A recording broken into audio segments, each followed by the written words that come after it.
அத்தை குழந்தை அசைய மாட்டேங்குது. அதுவும் உன்ன மாதிரி தான் சாப்பிட்டு சாப்பிட்டு தூங்கும். அத்தை கிண்டல் பண்ணாதீங்க. மருமகளே, குழந்தை அசைஞ்சுக்கிட்டே இருக்காது, அப்பப்பதான் அசையும். அப்ப இந்த அப்பா கூப்பிட்டா அசையாதா? அசையாது, போடா. அம்மா தாயே பசிக்குதுமா. ஹை, குழந்தை உதைச்சுது. ஒதுக்குதா? எங்க காட்டு. சார் இன்னொரு வாட்டி சொல்லுங்க. அம்மா தாயே பசிக்குதுமா.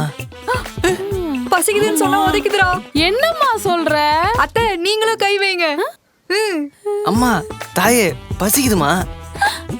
ஆமா மருமகளே, உதைக்குது, உதைக்குது, உதைக்குது. இப்ப நான் சொல்றேன். அம்மா தாயே பசிக்குது. உதைக்குது, இப்ப நம்ம உதைக்குது, சொல்லலாம். உதைக்குது.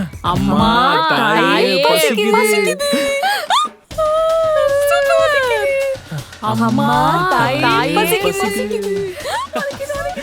நான் சொல்றேன். நம்மளோட பெரிய பிச்சைக்கார குடும்பமா இருக்கு. அம்மா அந்த சோறு எனக்கு போடுங்கம்மா. இதோட ஃபுல் வீடியோ பார்க்க ஹேண்டில் கீழ இருக்க ப்ளே பட்டனை கிளிக் பண்ணி பாருங்க.